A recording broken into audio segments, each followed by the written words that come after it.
Muy buenas tardes, queridos alumnos de Introducción al Cine. Mi nombre es Pavel Sendros y hoy vamos a comenzar con la primera clase. En Introducción al Cine, la primera unidad tiene que ver con la parte histórica y nos vamos a dedicar en ese sentido a ello en la primera unidad. La segunda unidad nos vamos a encargar de la parte del lenguaje cinematográfico y el guión, y la tercera parte, generalidades sobre la producción.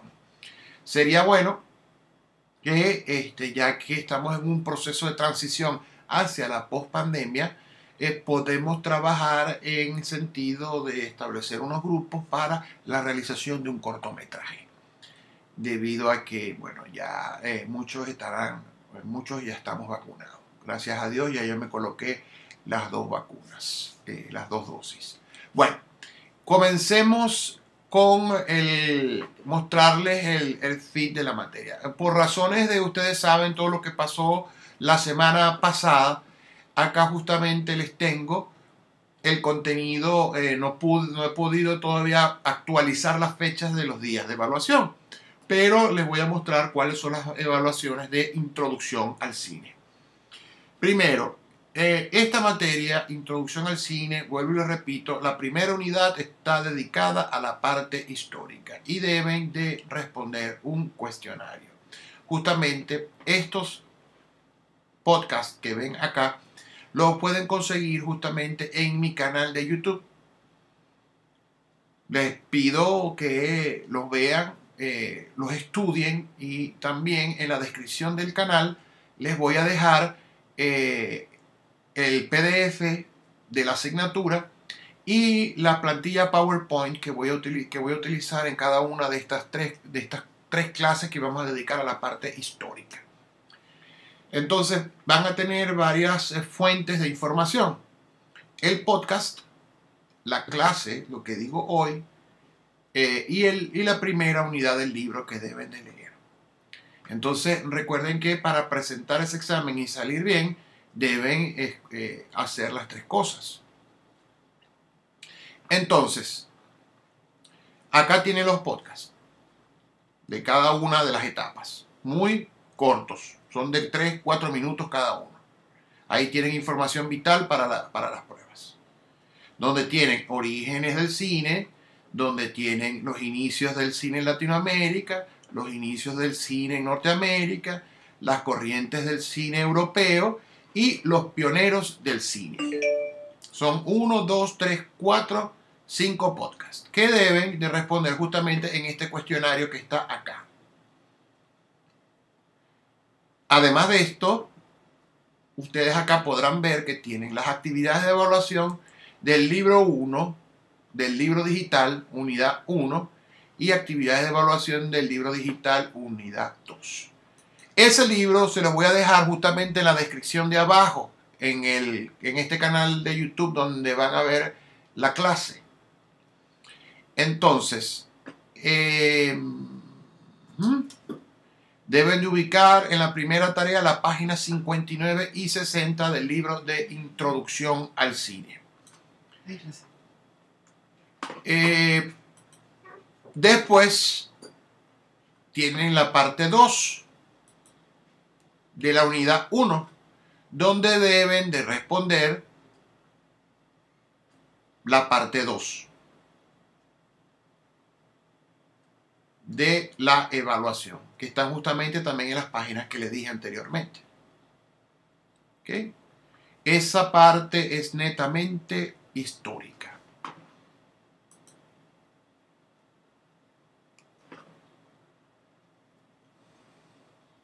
Yo soy de los profesores que defiende el hecho de que hay que conocer la historia del cine. A veces me acusan de que me gusta mucho el pasado y que reviso mucho la historia. También me interesa el cine actual, pero me gusta más que todo el cine de autor, que es el más académico.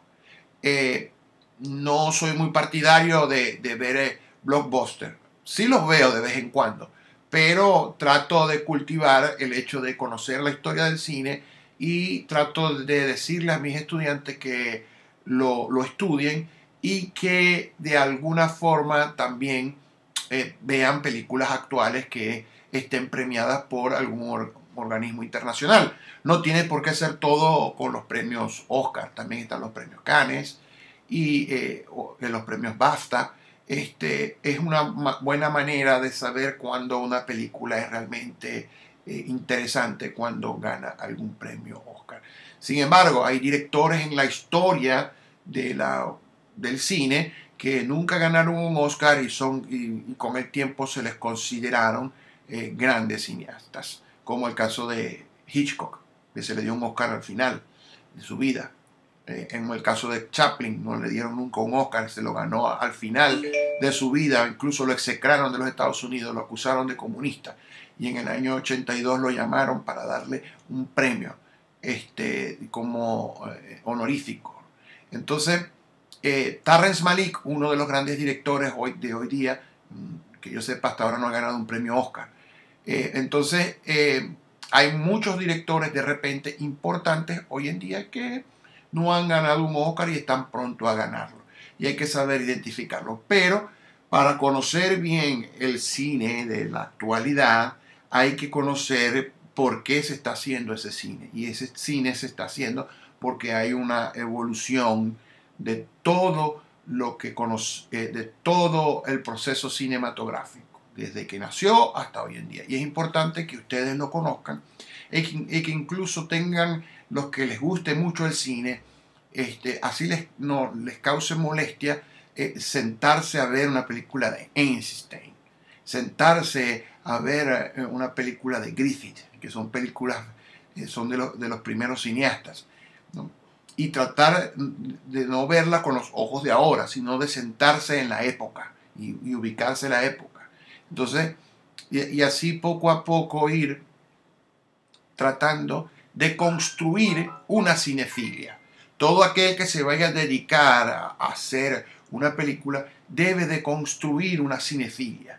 Y a partir de esa cinefilia y su experiencia de vida en la actualidad, puede de alguna manera tener ideas interesantes para crear sus propias películas. Entonces es importante que ustedes lo hagan. No es solamente crear una cinefilia, sino también leer. Es importante que ustedes como estudiantes de comunicación social lean los grandes literatos de la universales, Dostoyevsky, Cervantes y escritores venezolanos, e incluso también conocer su cine venezolano y conocer su literatura venezolana.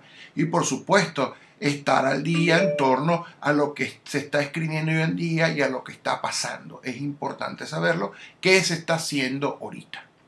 Entonces, para poder de alguna forma crear algo que realmente impacte y que sea una obra de arte y que trascienda en la humanidad. Es necesario que ustedes conozcan también la historia de su país, es necesario que conozcan la literatura de su país y es necesario que ustedes también conozcan la cinematografía de su país. Por eso los invito a visitar la página Cine Mestizo. Esa es una página streaming tipo Netflix, pero venezolano, donde ustedes pueden tener acceso a películas venezolanas. Ahí podrán ver las películas de Diego Rísquez, ahí podrán ver las películas de Román Chalbaud, podrán ver las películas más recientes del cine venezolano. Es importante que y pueden pagar a un precio módico. También estén pendientes de la página del Trasnocho Cultural, que ahí de vez en cuando hacen festivales de cine alemán, festivales de cine latinoamericano. Proyectan, muestran películas y escogen un día y a través de Google, del Google Meet. ¿Cuál es la competencia de Google Meet? No la recuerdo ahorita. Pero la competencia de Google Meet es, bueno, no me acuerdo ahorita. Ya me vendrá el nombre, ustedes sabrán. Bueno, entonces, lo ideal es que ustedes conozcan también el cine venezolano. Y esa página, tanto el Trasnocho Cultural como Cine Mestizo, los puede ayudar a conocer cine de autor y los puede ayudar a conocer el cine nuestro. Hace muchos años, no tantos, diría yo como 5 años, yo tengo casi 15 años dando clases, pero hace como 5 años un estudiante un día me dijo, a mí no me gusta el cine venezolano. Me digo muy claramente, yo no veo cine venezolano. Entonces yo lo miro y le digo, entonces no veas tu cortometraje. Y él me preguntó por qué. Porque es venezolano, le digo yo. Y él quedó así frío. Ustedes pertenecen a Venezuela, a la República de Venezuela. A donde quiera que ustedes vayan. Si van a hacer cualquier producción audiovisual, van a decir que está hecho por un venezolano. Y si está hecho por un venezolano, es cine venezolano. Entonces, no deben de conocer su propia historia. La ventaja del cine hecho en Venezuela es que es el único país o la única son las únicas películas que les van a mostrar sus propios escenarios, sus propias historias, contadas por su propia gente. Con esto no le quiero decir de que ustedes no son ciudadanos del mundo. Todos tenemos derecho a ser ciudadanos del mundo y de estar en cualquier parte del planeta. Eso, tenemos el derecho a eso. Pero tenemos que reconocer también que somos de un país determinado y tenemos esa dualidad, esa parte intrínseca como venezolanos y esa parte que nos conecta con el mundo exterior. Entonces, y en esencia también somos zulianos y hay un cine zuliano también del que les voy a hablar. Por eso es que voy a empezar por el cine cuando nació en Francia, después voy a pasar al cine europeo, después al cine norteamericano, al cine latinoamericano y al final les voy a hablar del cine venezolano y el cine del cine zuliano. ¿Qué pasa con esto? Es un mes que tengo para dar esta información. Es muy corto. Hay universidades que le dedican una materia, le dedican un semestre a una sola materia. Un semestre de 6 meses a una materia, a una parte de la historia. Historia del cine occidental, historia del cine oriental, historia del cine latinoamericano, ¿me entienden? Entonces es muy vasto todo lo que se puede estudiar, a pesar de que es un arte nuevo, porque si comparamos el desarrollo de lo que es la pintura en la historia de la humanidad, son muchos siglos, o comparamos la historia de la escultura en la humanidad, son muchos siglos. Un estudiante de artes plásticas estudia, en muchas universidades estudian de manera segmentada cada periodo histórico de cada arte. Entonces, nosotros dedicamos solamente a la parte cinematográfica digamos, un periodo, el primer corte de un trimestre. Entonces, ahí entonces vienen un poco las fallas y eso se nota después en los resultados en las producciones. Por eso que es importante que conozcan la historia. Cuando yo estudié en la Universidad del Zulia, los viernes íbamos al Cine Club Luz y todos los viernes nos proyectaban una película. Y después de ver la película, empezábamos a la 1, ya a las 4 de la tarde comenzaba el momento de la discusión y qué nos parecía. Y veíamos Nosferatu, veíamos Metrópoli. De vez en cuando en la universidad a veces venía un profesor semiólogo que estudió en Francia, Víctor Hugo, y bueno, Víctor Hugo Márquez no, Víctor Fuenmayor nos dictaba una charla sobre la película Odisea en el Espacio 2001, después de verla. Es importante, por eso que les digo, es importante conocer la historia y no solamente quedarnos en nombrarla, porque aquí en la universidad nosotros cumplimos la función de darles como que un mapa, aquí está el conocimiento y ya queda de parte de ustedes para construir realmente una cinefilia, saber los periodos históricos y bueno, dedicarse a la tarea de voy a ver esta película y esta película. El cine es muy vasto. Yo de alguna forma antes de la pandemia estuve 2 trimestres haciendo a través de Cinema Urbe con la Dirección de Cultura los viernes a partir de la 1 estaba proyectando películas históricas importantes y después les daba una charla sobre la película. En función de esto, ¿no? De que los estudiantes se incentiven a conocer la historia y conocer también el cine actual, ¿no? No hay que dejarlo a un lado. Bueno, entonces, continuando en todo esto, voy a comenzar ya con la parte histórica. Bueno, no les he terminado de explicar la evaluación de la unidad 1. La unidad 1, como ya les dije, la primera parte del libro, la segunda parte del libro y el cuestionario. El libro lo van a conseguir en la descripción del canal donde voy a subir este video. Y la plantilla que les voy a colocar ahorita de PowerPoint también la van a poder descargar en la descripción. Además de eso, tenemos la unidad número 2 y 3, que ese va para el proceso de evaluación del segundo corte. Este trimestre tiene 2 cortes.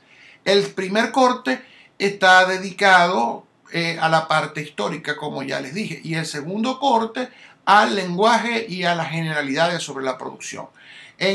Al final del segundo corte sería muy bueno si ustedes, como ya les dije, realicen un cortometraje. Vamos a revisar las evaluaciones del segundo corte. Acá las tienen. A ver, aquí termina la unidad y comienza el tema 2. Fíjense que acá tenemos las evaluaciones, la primera parte del libro y la segunda parte del libro. Un análisis fílmico de 10 puntos y estos 3 puntos adicionales. Ustedes tienen que hacer un análisis fílmico y hacer estas 2 unidades. Ya después les explicaré cómo hacer ese análisis fílmico. En caso tal de que ustedes noten de que la evaluación no salieron muy bien y demás, tienen acá 3 puntos adicionales sobre un foro para recuperarse un poco, donde tienen que ver este video que les coloqué justamente acá sobre la relación de los griegos con el cine, un video que yo mismo grabé hace bastante tiempo, que lo pueden observar y colocar su opinión allí para algunos puntos adicionales. Otra parte importante es el guión cinematográfico. Acá nos quedamos con las actividades del libro digital, la unidad 3. Van a ver un video sobre Walter Murch y van a contestar esto que habla sobre la postproducción. Luego tienen una parte de la difusión y exhibición del cine en Latinoamérica, donde pueden ver acá una conferencia de un festival de cine chileno, donde habla sobre lo que es el proceso de difusión y exhibición del cine en Latinoamérica. Ustedes ven toda esta conferencia, es bastante larga, aquí les puedo vamos a pararlo un momentico. Ahí justamente lo podrán ver esas charlas de estos cineastas que están trabajando, opinando ahí en ese festival. Y después de esto, pueden ver también una entrevista de Peter Greenaway, quien habla sobre el proceso de la distribución del cine y la proyección del cine. Incluso dice que el cine en los grandes teatros o en los centros comerciales va a desaparecer y todo va a ser de alguna forma distinta. No es que va a desaparecer, sino que se va a modificar. La proyección cinematográfica va a tener que ser más creativa y utilizar la holografía y otras cosas. Y el manual de preproducción, o sea, el guión en sí, junto con el guión técnico y todo esto. Este manual de preproducción le podemos añadir que es un manual de preproducción de un cortometraje de 5 minutos y realizan el cortometraje. Ya en su momento les explicaré sobre el manual de preproducción. Bueno, esto es todo el contenido que llevaría a evaluación. Esta clase comenzó a las 4. Al principio esperamos que algunos se conectaran y demás, son las 4:43. Esta clase debería de culminar a las 5:40, ¿verdad? Tenemos una hora. Voy a tratar de dar la clase de la parte histórica del día de hoy en 30 o 40 minutos para que el resto del tiempo me dé chance para subirlo de una vez a YouTube, porque a las 5:40 debo estar conectado en la clase de planificación de cine. Entonces voy a tratar de culminar como un poco antes para que me dé tiempo a subirlo al canal. Bien. Ok, muchos se preguntarán, ajá, profe, ¿cuál es su canal? Ya les voy a pasar por aquí justamente el link.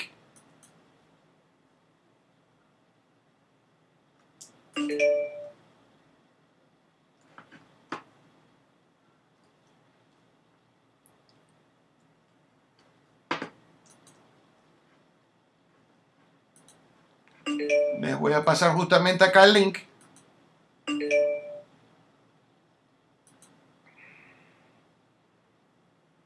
De mi canal.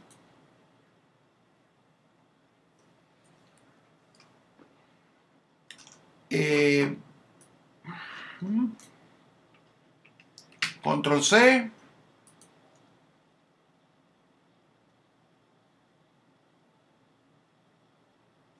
Para muchos la filosofía es inútil, pero necesaria. Hola amigos, mi nombre es Pavel Sendros. Justamente allí van a poder, yo voy a crear una lista de reproducción donde van a estar las clases. Ahí también podrán conseguir una lista de reproducción que se llama Podcast Historia del Cine, para que vayan estudiando y escuchando los podcasts. Y en ese canal también voy a crear una lista de reproducción que se llame Introducción al Cine S713, para que todas las clases queden guardadas allí. Entonces estén pendientes y recuerden darle me gusta y suscribirse.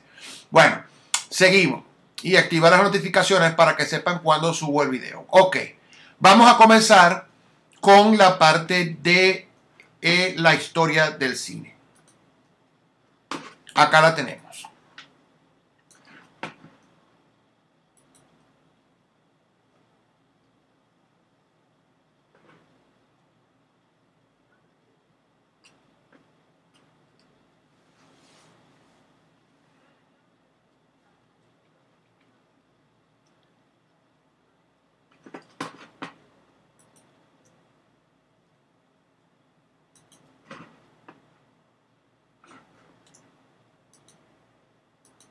Ok. Ajá. Bien, en sí este es el contenido de la primera unidad. Historia del cine. Podrán ver que tenemos orígenes e inventos del cine y tenemos después, segundo punto, aspectos históricos del cine, y tenemos el tercer punto, aspectos históricos del cine norteamericano, y tenemos el cuarto punto, aspectos históricos del cine latinoamericano. Hoy voy a tratar de avanzar todo lo que tiene que ver con el tema número 1 y voy a llegar hasta el expresionismo alemán. Este contenido está basado netamente en el libro, así que deben de leer el libro y recuerden que se los voy a dejar en la descripción. Bien, hablemos un poco sobre qué es el cine, ¿no? De alguna forma o etimológicamente, ¿qué es el cine? El cine proviene de la palabra griega, del vocablo griego kiné, ¿no? Que significa movimiento. El cine en esencia es movimiento. Hay varios, digamos, desde el punto de vista etimológico. Si nosotros analizamos el cine, desde el se puede analizar desde el punto de vista filosófico. La idea del cine nace prácticamente con Platón.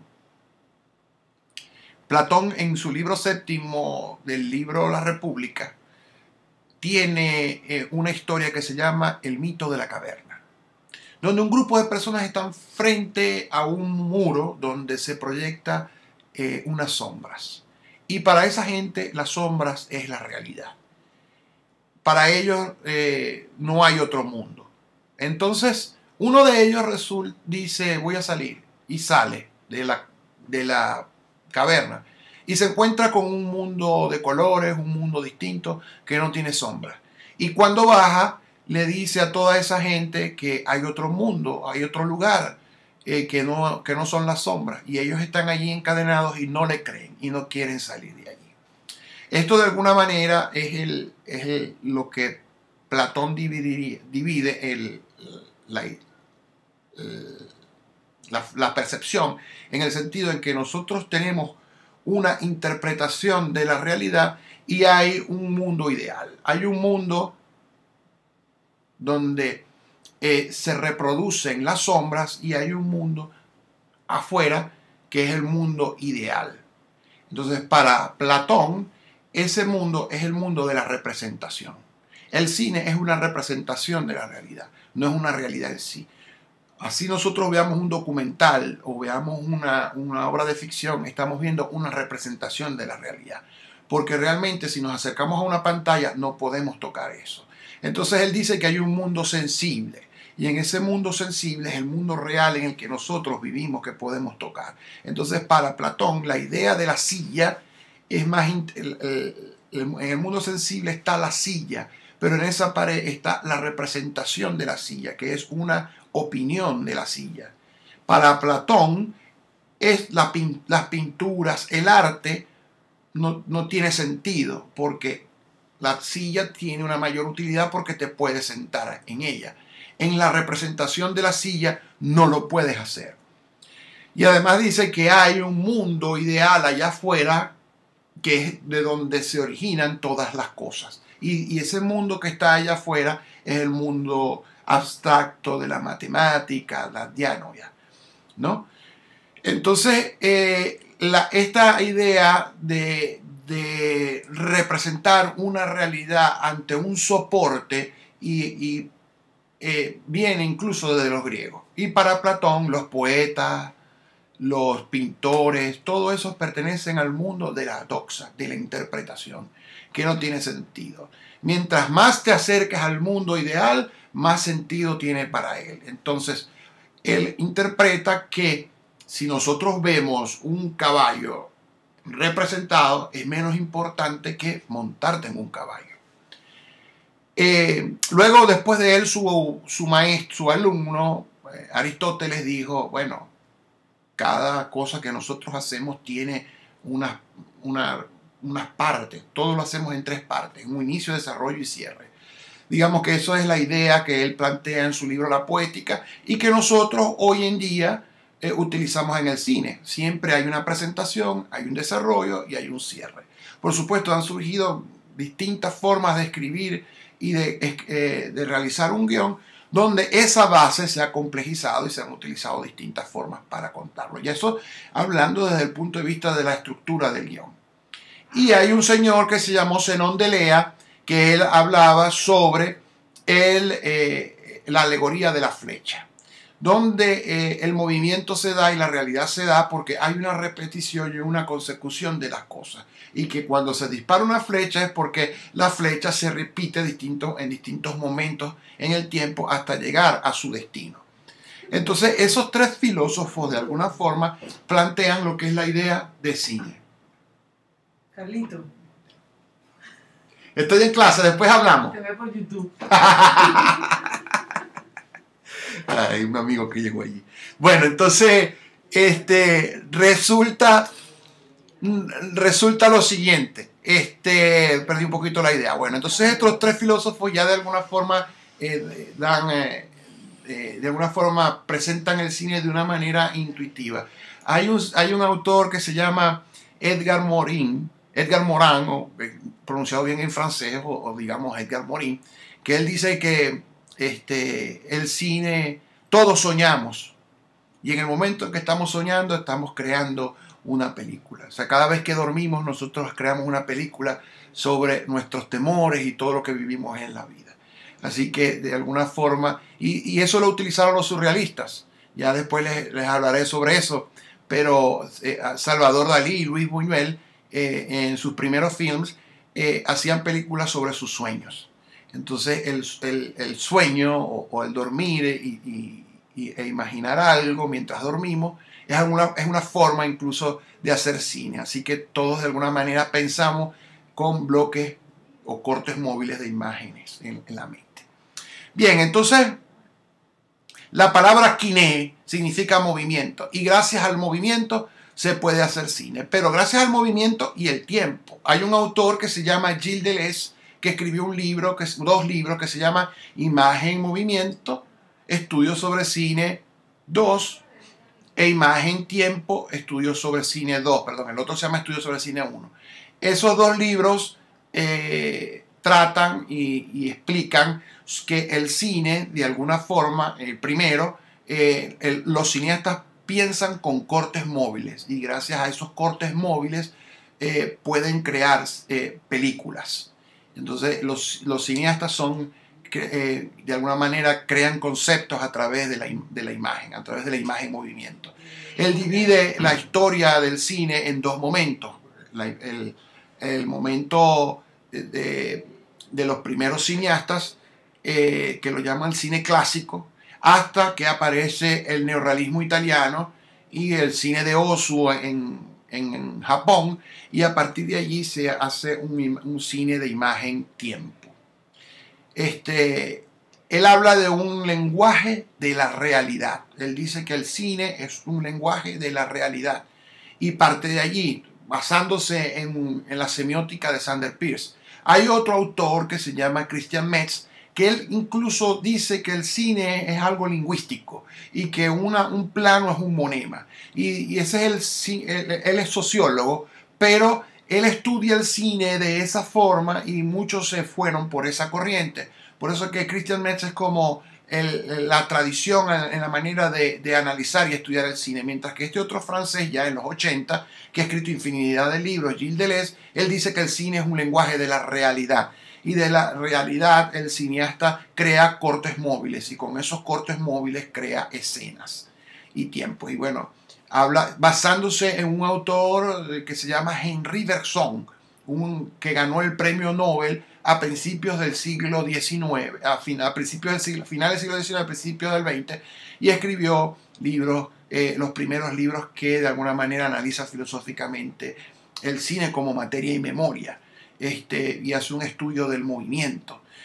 Bueno, por eso ya es algo un poquito más complicado y son cosas que yo quisiera plantear ya más a nivel de posgrado. Bueno, entonces la etimología del cine viene del movimiento y nosotros con el movimiento manipulamos el tiempo.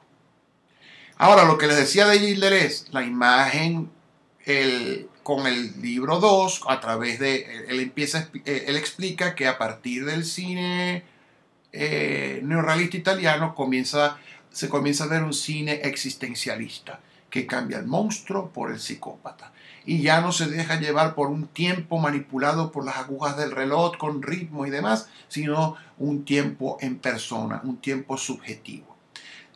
Por eso es que a veces el cine de autor causa cierto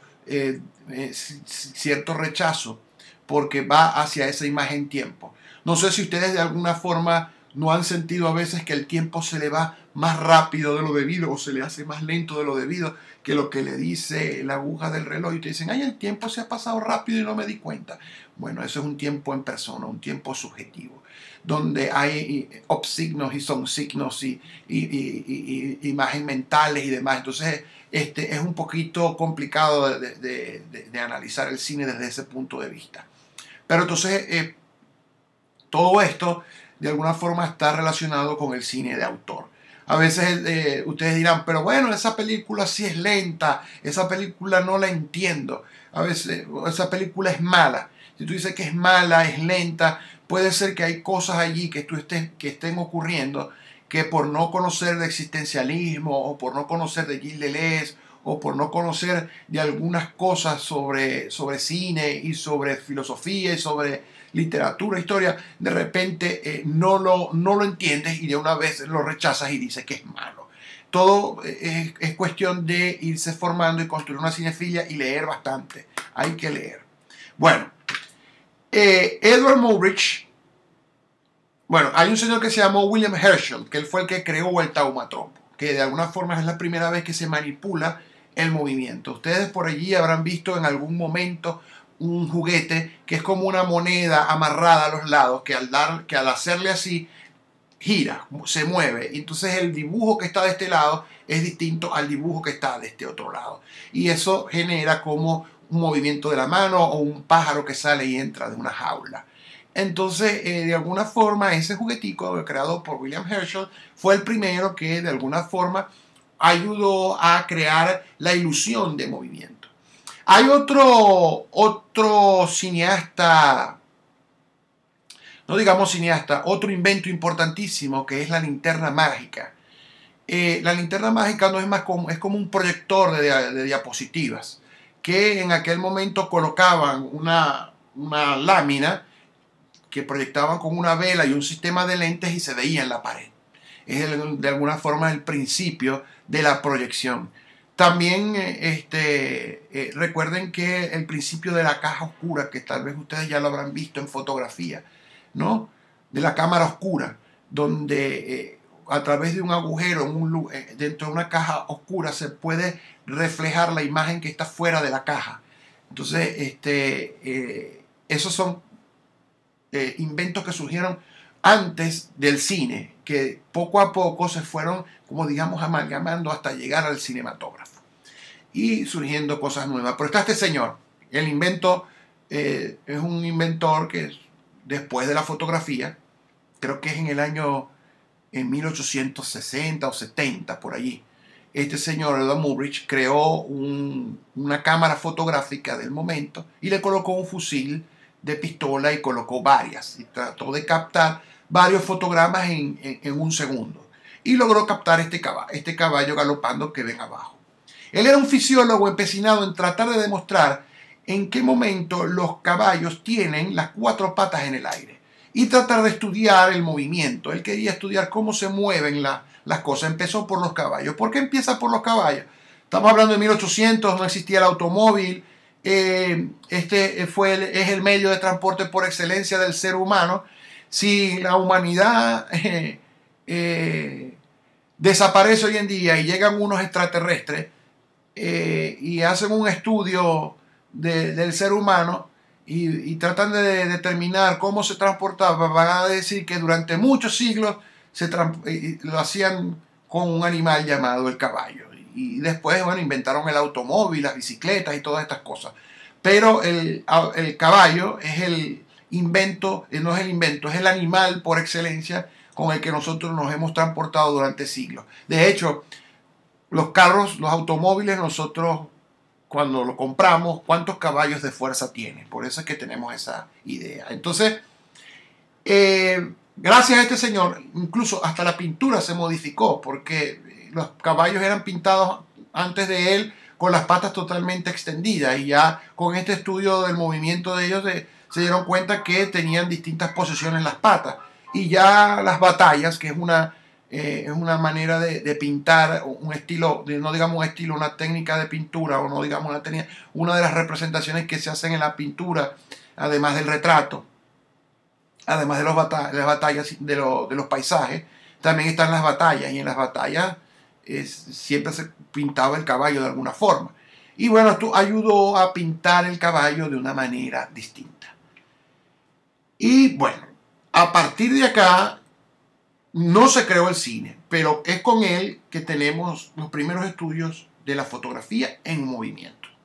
No solamente trabajó con caballos, después se dedicó con las aves y después se dedicó también al hombre, al ser humano, ¿no? Si ustedes, les voy a dejar por aquí arriba en el canal de YouTube el link donde puedan ver un video sobre eso. Tenemos acá otro señor importantísimo. Yo estoy hablando ahorita del pre-cine, de los orígenes del cine. Y este señor, Émile Renault, creó lo que se llama el teatro óptico. El teatro óptico no es más que un aparato, como pueden ver allí. No es un aparato, es una cabina. Pero antes de esto, él creó el praxinoscopio y el zotropo. Pero antes de Émile Renault tenemos a Joseph Plateau, que creó el finaquitoscopio, que es un disco que se da vuelta y se ve cómo los dibujos van cambiando de tamaño. Es como una ruleta. Luego de esa ruleta, este señor, Émile Renault, creó un tambor. Y en ese mismo tambor se dio cuenta que colocando los dibujos de adentro y a través de una rendija podía ver el cambio del movimiento. Ese es el praxinoscopio.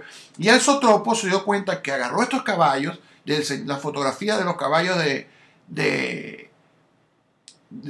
autor que les dije antes, ¿cómo se llamaba? A ver, Edward Muybridge, colocó estas cintas de las fotografías de los caballos, y en el centro colocó un sistema de espejo. Y al darle vuelta se ve cómo estas se reflejaban y se veía el movimiento. Y le colocaba una música tipo así como las cajitas de música de las que utilizaban antes las abuelitas cuando tenían 15 años, su cajita de música y demás. Mi abuela tenía una caja de música muy bonita. Entonces, el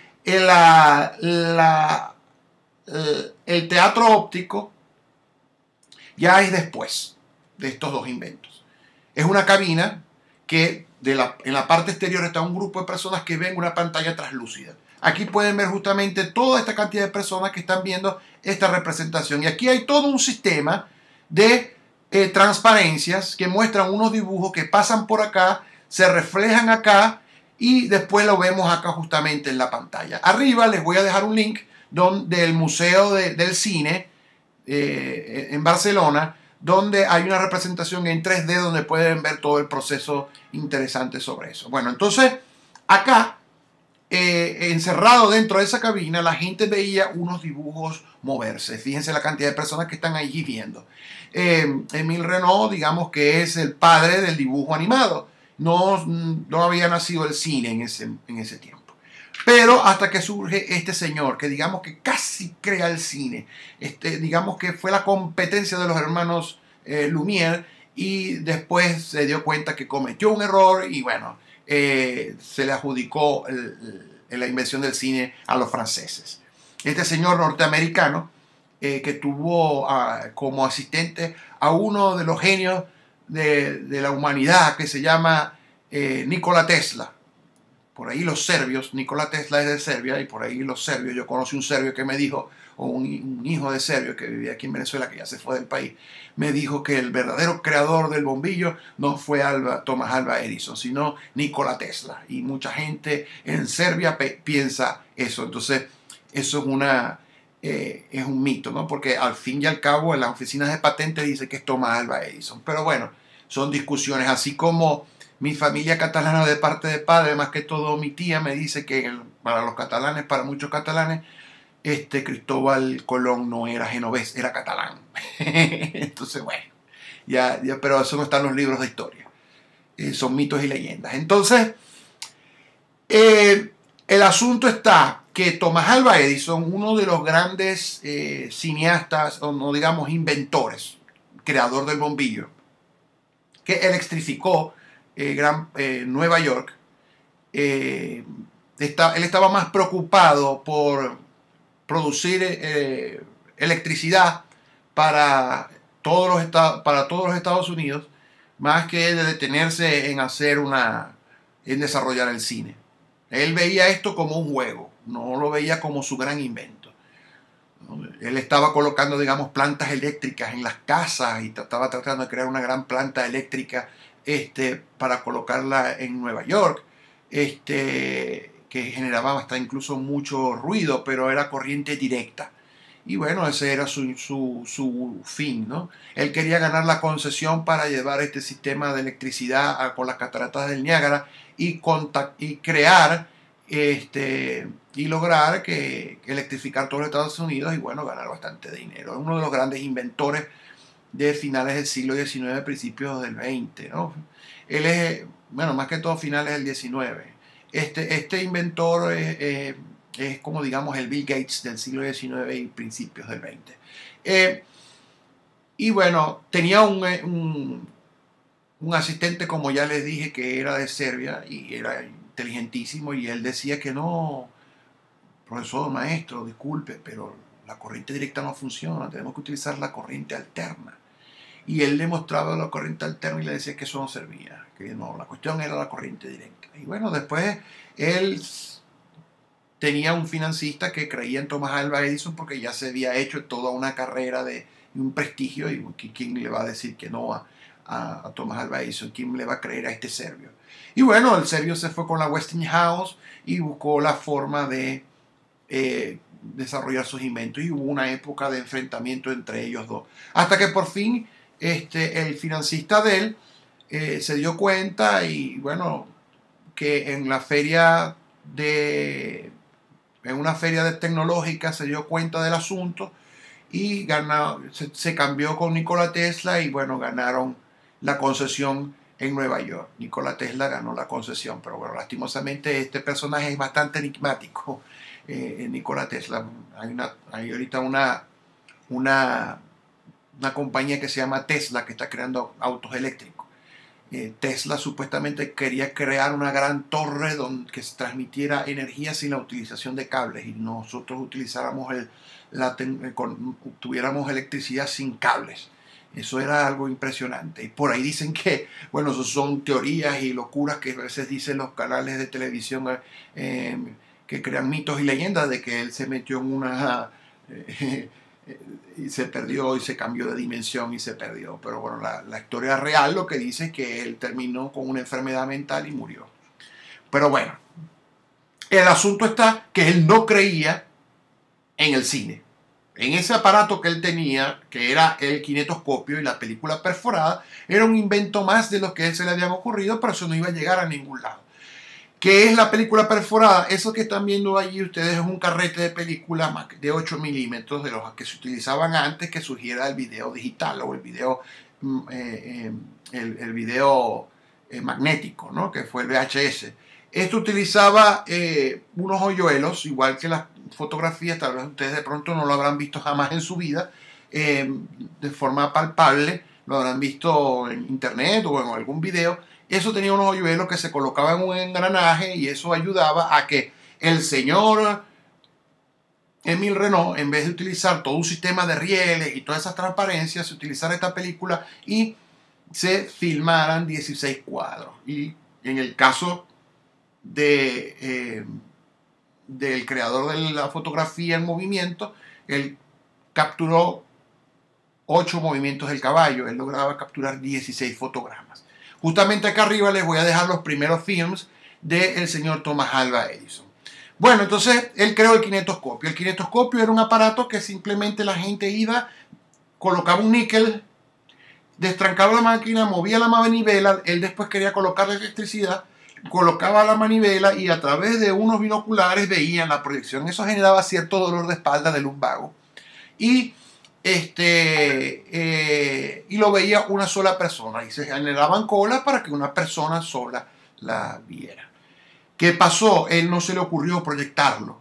Fue a estos señores, Auguste y Louis Lumière, en 1896, filmaron la llegada del tren. Justamente aquí arriba en el canal de YouTube les voy a dejar un link donde pueden ver la llegada del tren, o mejor les voy a dejar los primeros trabajos de los hermanos Lumière. ¿Qué pasó con la llegada del tren? Mucha gente se asustó porque pensó de que en el teatro el tren iba a salir y los iba a atropellar, y mucha gente se asombraba con eso. Y fue una conmoción en Francia. No fue justamente en París, sino en otra ciudad llamada Lyon. Y poco a poco eso se propagó. Después, en 1902, se dio lo que se llamó el viaje a la Luna. Este francés, Georges Méliès, que están viendo allí, calvito, con su chivita y demás, ese cineasta lo habrán visto de repente en una película que se llama Hugo Cabret, dirigida por Martin Scorsese, el que hace las películas con Leonardo DiCaprio. Esta película, Hugo Cabret, de pronto lo habrán visto, es el de un niño que está en una estación del tren de París, en Francia y demás, y conoce un viejito. Bueno, ese señor se llama Georges Méliès, y ahí pueden ver, incluso en algún momento les voy a mandar a ver la película para que la analicen. A ver, alguien me dio un beep. A ver, veamos.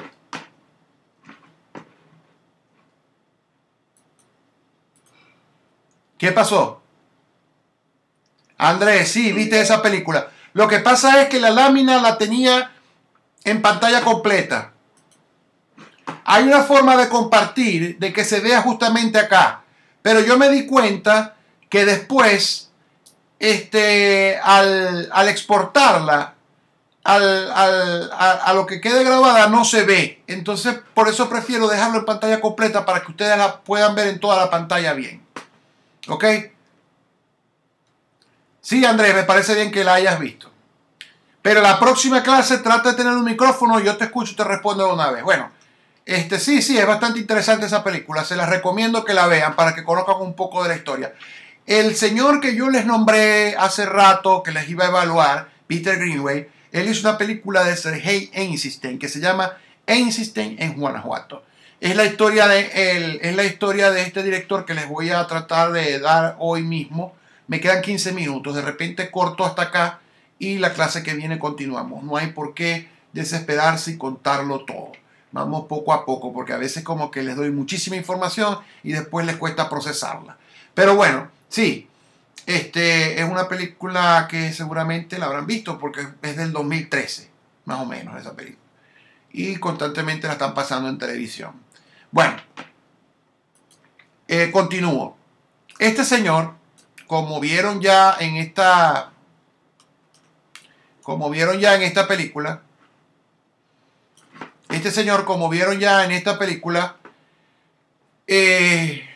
utilizó, es una historia un poco triste. Estamos hablando que en 1902 ya él había logrado hacer varias. Muchas de sus películas se fundieron para utilizarse como como material para zapatos, ¿no? Cuando comienza la Primera Guerra Mundial, él se vio ante el problema de que nadie iba al cine por la guerra. Y la gente quería ver documentales sobre la guerra y no iban a ver sus películas. Y la gente dejó de pagar por verlas. Entonces, y él hacía cine de ficción, ¿no? Él era un mago ilusionista, ¿no? Y dijo, cuando vio, en la película se ve que cuando él ve la proyección de la llegada del tren, él se quedó asombrado y dijo, no, con esto se pueden hacer muchas cosas.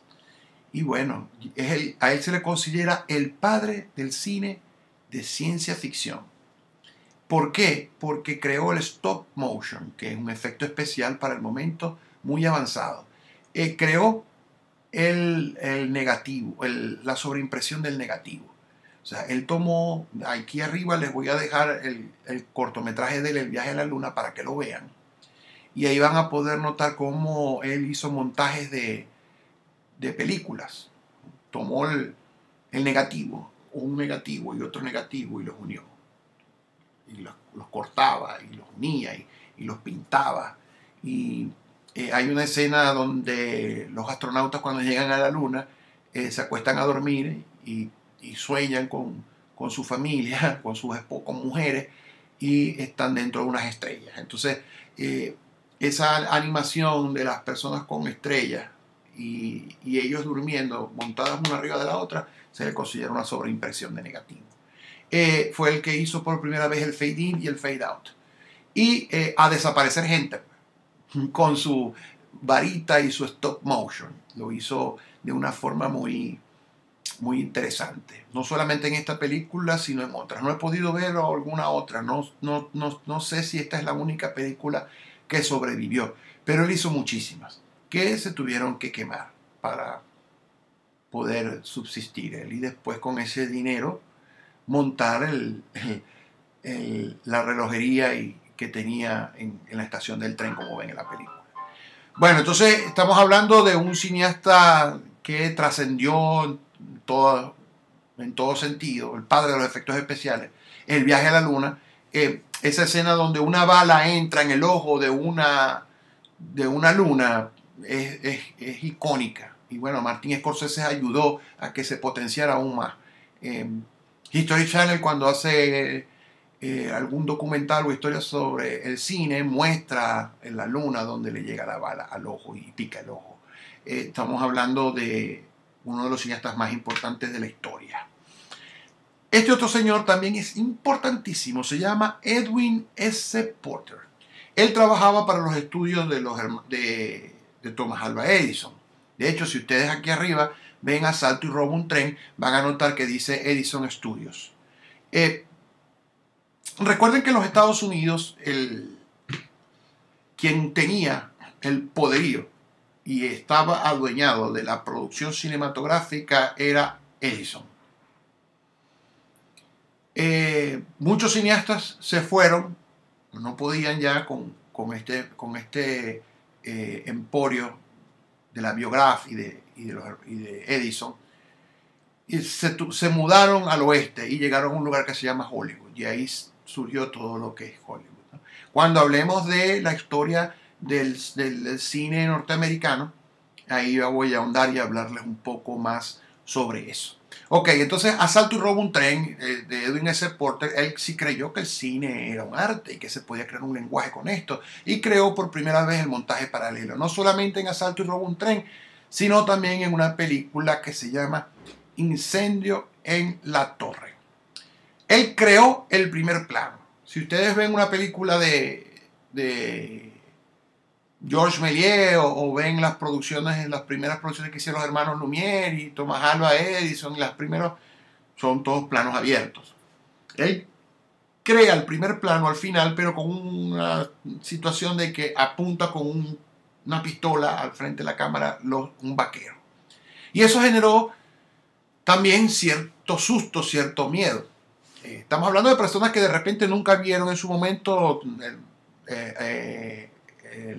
la llegada del tren, y cuando termina el cortometraje, como de 20 minutos, calculo yo, no recuerdo bien, sale este vaquero y apunta a la cámara y la gente se asusta.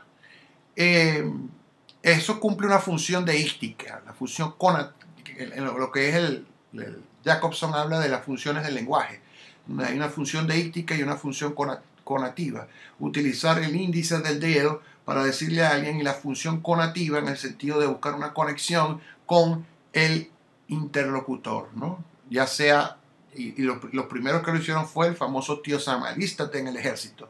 Ese famoso afiche donde sale el tío Sam con un sombrero norteamericano y la barba y le dice alístate en el ejército, que es propio del siglo XIX.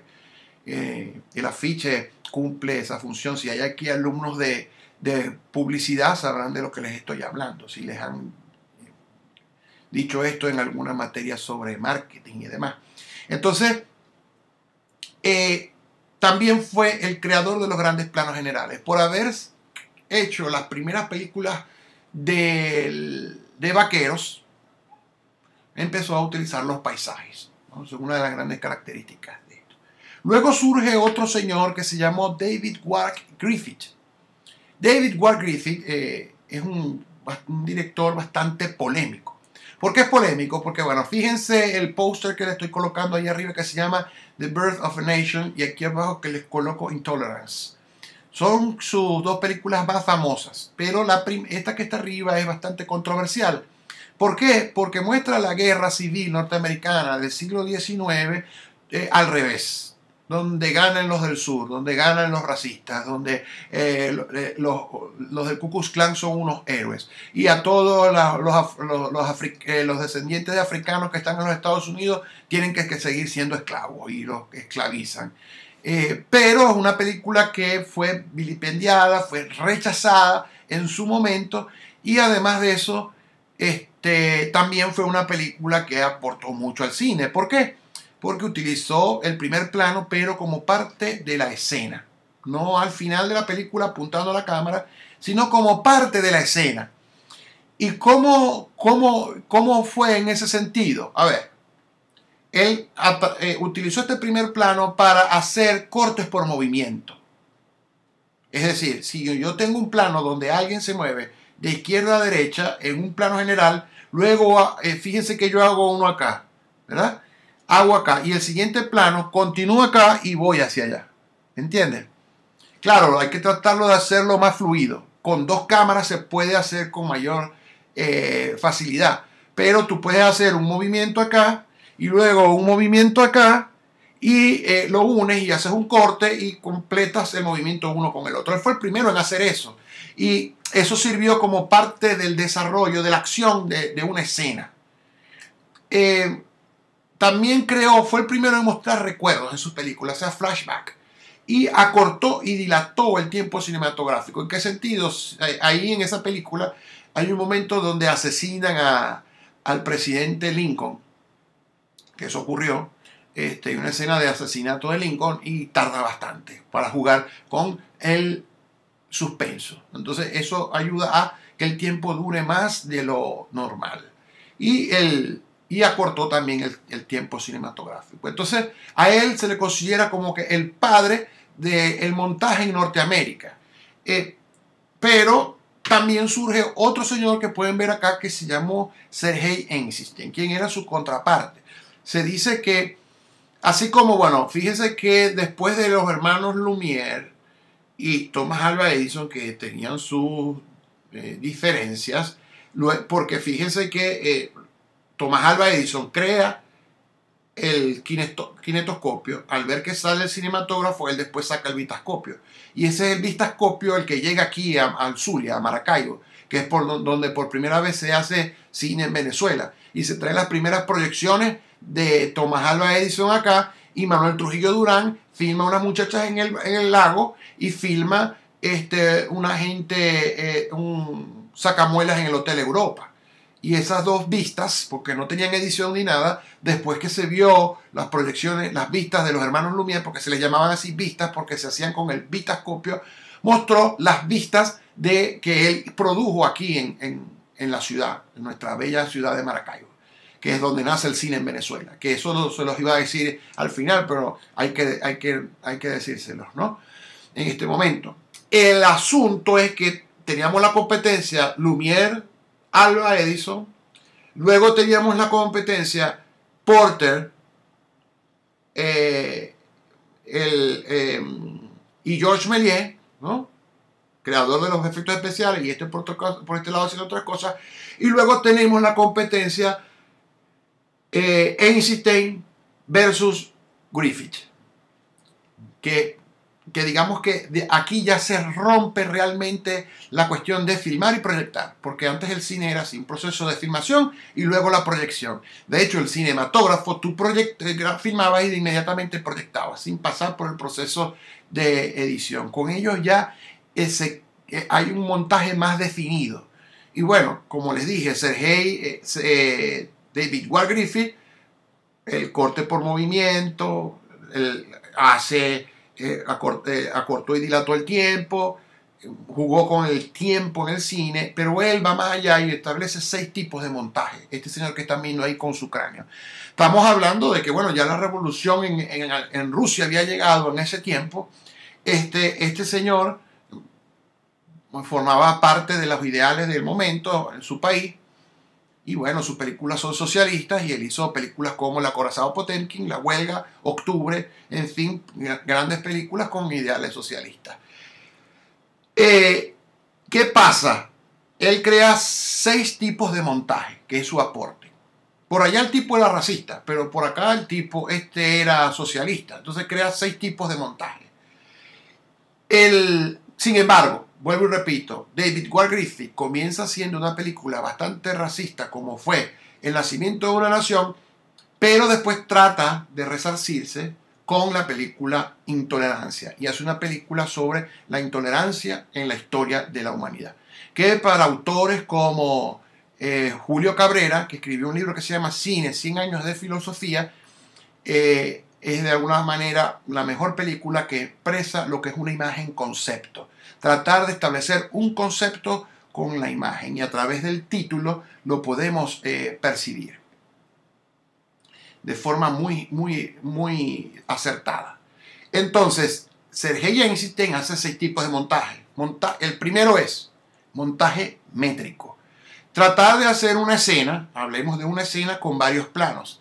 Recuerden que ustedes pueden hacer una escena con varios planos. Entiendan, que ya eso se los voy a hablar con la parte del lenguaje, que un plano es una captación de un tiempo y un espacio que hacemos nosotros hoy en día de forma digital, apretando el botón rojo y después dándole al botón rojo.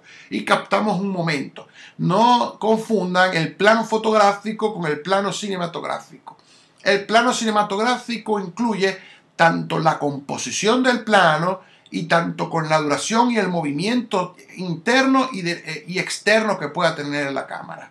Hablo de un movimiento interno de los objetos que se mueven al momento que estoy captando y movimiento externo el que yo pueda hacer con la cámara.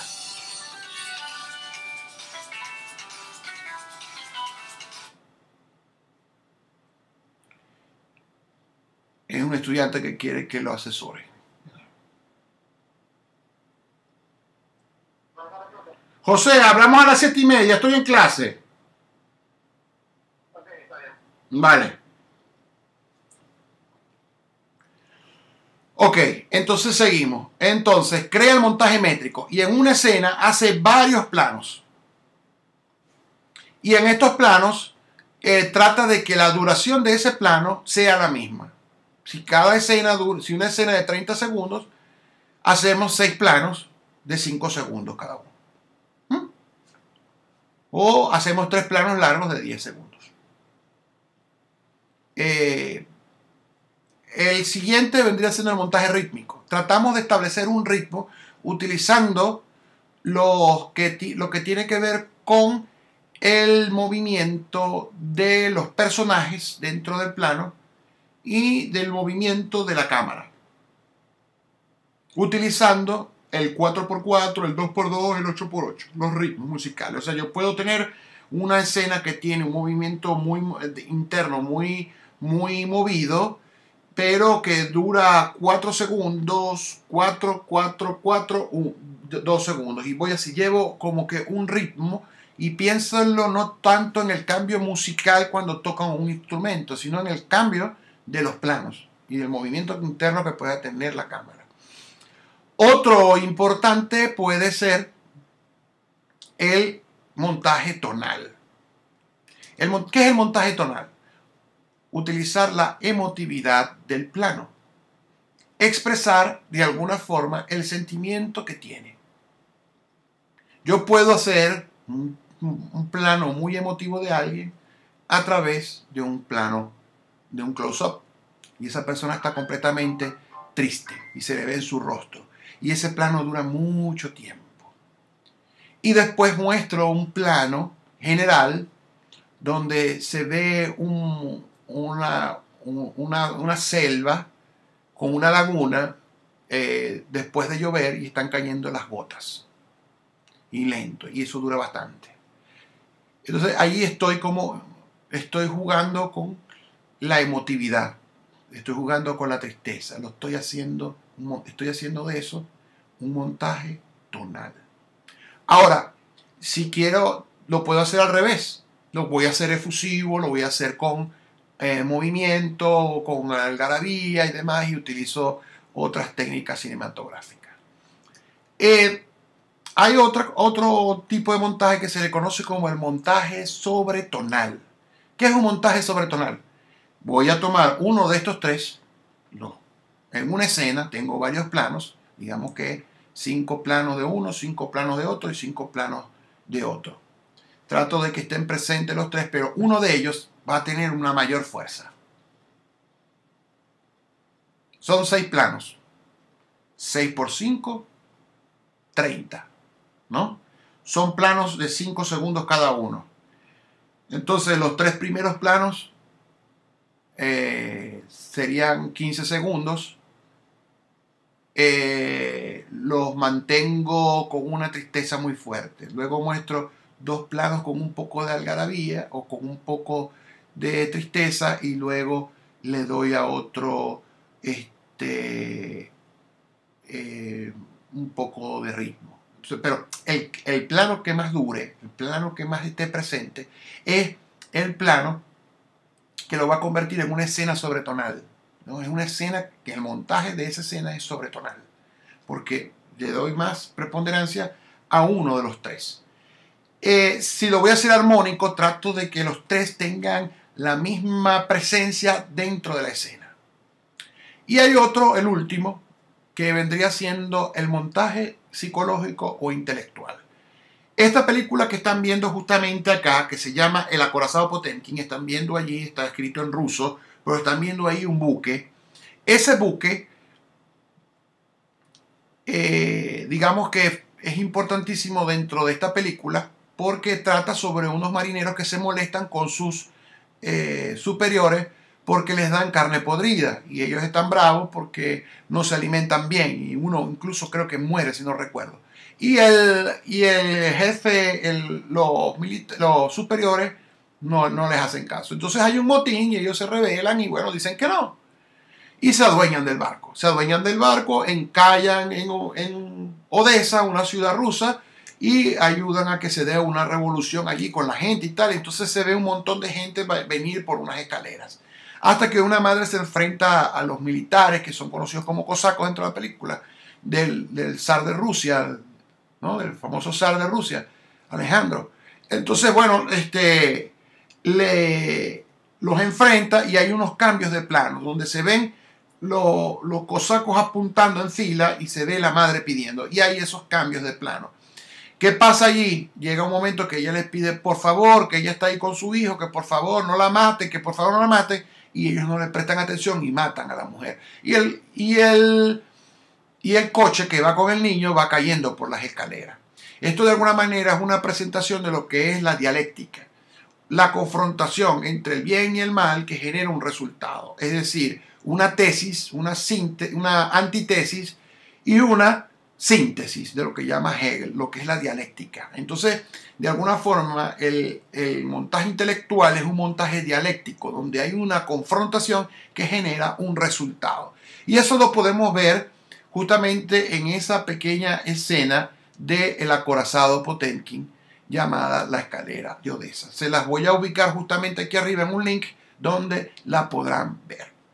Bueno, ya aquí para culminar, vamos a, ya en los años 20, ya después, fíjense que hablamos al principio Estados Unidos y Francia, continuaba el enfrentamiento de Estados Unidos y Francia, y ahora vamos a hablar de un país importante en los años 20, ¿no? Ya un poco después.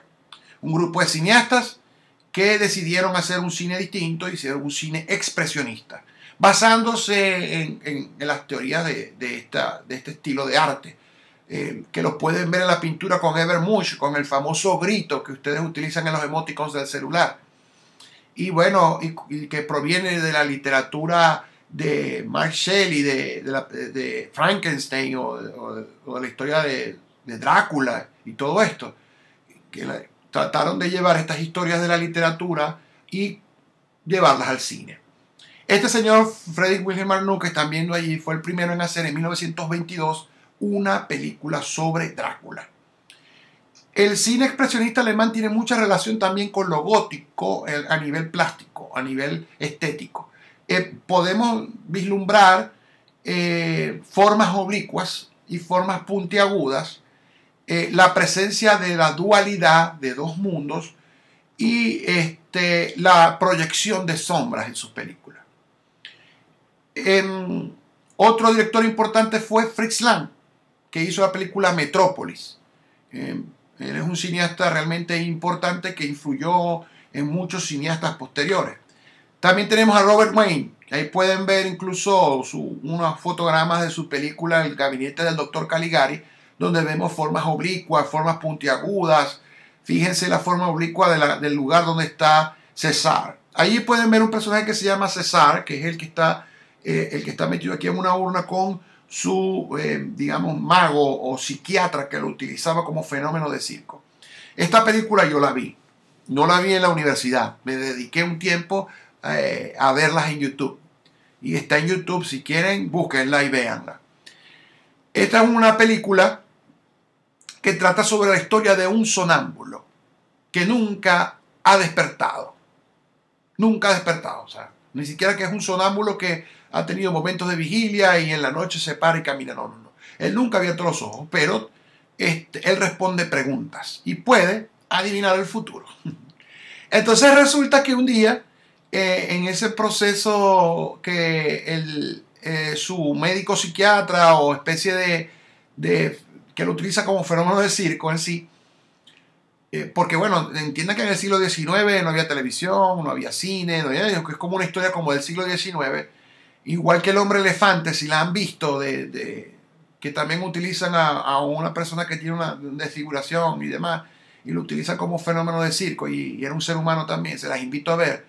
El hombre elefante, de David Lynch, ya esa es de 1982. Bueno, en fin, esta película con el gabinete del doctor Caligari, cuando él se reúne en un parque o en una plaza y le dice a la gente que puede adivinar el futuro, un señor le pregunta, ¿cuándo voy a morir? Y él le responde, mañana, dormido. Y el tipo muestra su rostro así de susto. En la noche, después de las 12, sale una sombra proyectada en su cuarto de este señor que recibió ese mensaje de parte de César y es asesinado. Entonces al día siguiente todo el mundo anda buscando a César y al doctor Caligari. Y no lo consiguen y lo están persiguiendo durante toda la película y terminan perdidos en un sanatorio mental. Entonces, el Tim Burton es uno de los directores de la actualidad, o digamos que, bueno, está haciendo películas desde hace mucho tiempo, pero sigue haciendo cine hoy en día. Y bueno, Tim Burton dijo que algún día va a producir esa película, pero no lo ha hecho. Sin embargo, en el año 82 es cuando Tim Burton, joven, cuando trabajaba como dibujante para Disney, donde lo rechazaron por su estilo de dibujo, al final le aprobaron un cortometraje y hizo ese cortometraje que se llama Vincent de Tim Burton. Fue su primer cortometraje. Fíjense que la estética se parece mucho, el personaje se parece mucho a los muñequitos que también utiliza en Corpus Bride. Bueno, fíjense las sombras proyectadas, miren la sombra de Nosferatu, miren la sombra acá, las formas oblicuas, las formas puntiagudas. Esto, incluso las formas puntiagudas y oblicuas de los rostros de sus personajes. Siempre hay una dualidad. Esto es un corto bastante bonito, ¿no? A pesar de que es una historia de terror, es un niño que él quiere ser como Vincent Price. Por eso que se llama Vincent. Vincent Price es uno de los personajes más importantes de las historias de terror de los años 50. Que incluso tiene una participación en la película El niño Manos de Tijera, quien es el que construye a Edward Manos de Tijera, Edward Scissorhands, y no lo puede terminar. Entonces la película comienza con una narración de él contando la historia de Edward Scissorhands, que también es una película expresionista, y ahora les voy a mostrar las similitudes con el expresionismo. Entonces, fíjense cómo se parece, ¿no? Entonces, después de... fíjense la colina donde vive el niño Manos de Tijera, miren la diferencia, cómo es la colina donde vive Edward Scissorhands en esta ciudad de colores, digamos villa de colores norteamericana. Miren que hay dos mundos, el mundo allá arriba donde él vive y el mundo de aquí abajo donde están las personas normales. Justamente fíjense la colina en donde vive el niño Manos de Tijera. Ahora podemos ver acá la similitud entre el niño Manos de Tijera y César. Sin embargo, en la época del cine mudo siempre se buscaba pintar debajo de los ojos de negro para que los ojos se resaltaran por la cuestión del blanco y negro y que se pudiera notar. Bien, y bueno, tenemos también el cine neorrealista italiano, pero bueno, yo creo que eso podemos continuar la clase que viene. A ver.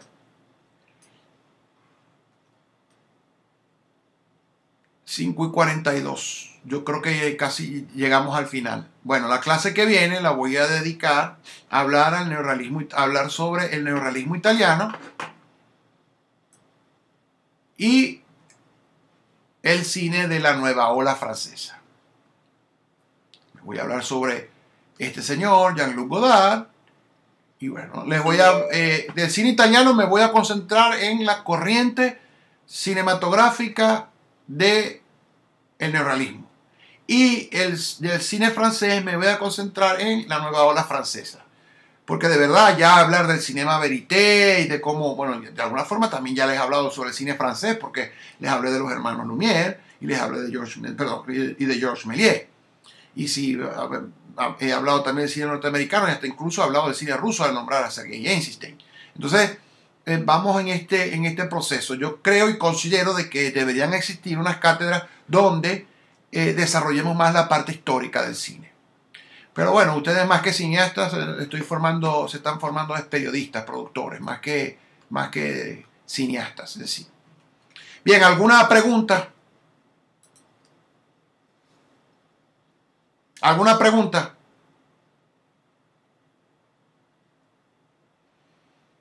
¿Alguna pregunta para cerrar?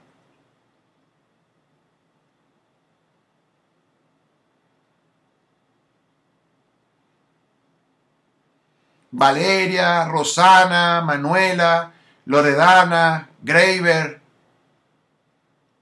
Andrea.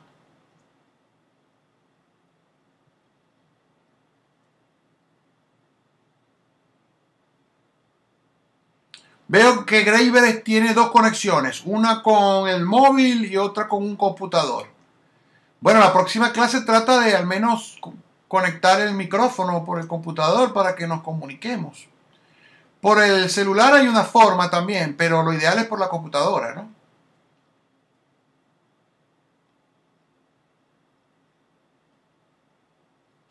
Sí, en estos momentos se está grabando y lo voy a subir a YouTube.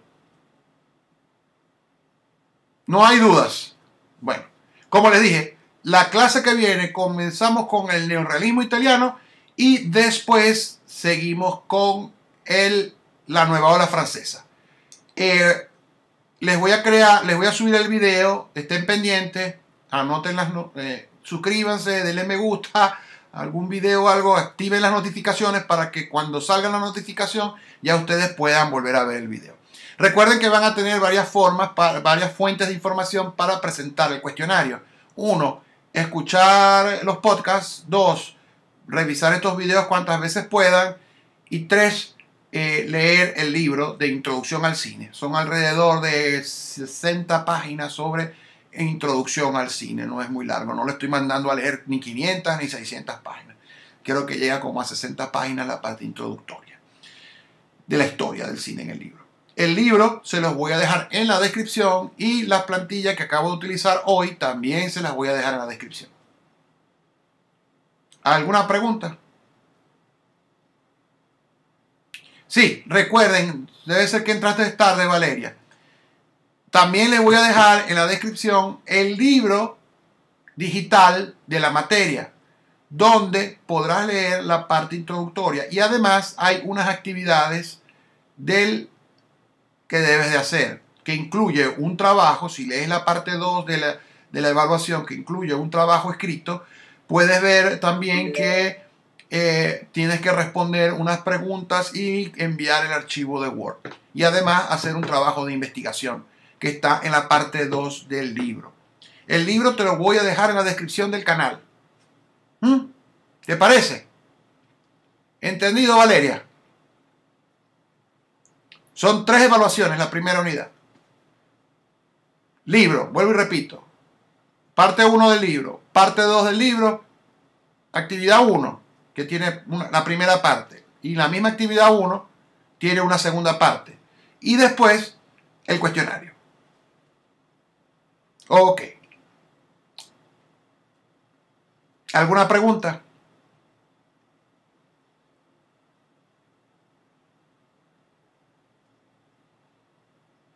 Bueno, pueden conformar al máximo grupos de 4 para la investigación, para el trabajo de investigación que tienen que hacer para el final del primer corte. Lee el contenido de la unidad de las actividades, que está creo que en la página 59-60. Yo revisa el video, retrocedes el video cuando esté grabado y ahí te sale y te digo las materias. Sin embargo, puedes ir a el feed de la cátedra y ahí puedes ver la ubicación de la página donde están las actividades del libro. Y después que descargas el libro, lees la actividad. ¿Alguna pregunta?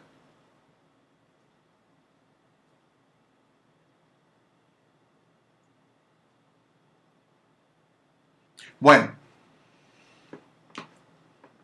espero que les haya servido todo lo que he dicho hoy y nos vemos el próximo lunes. Chao.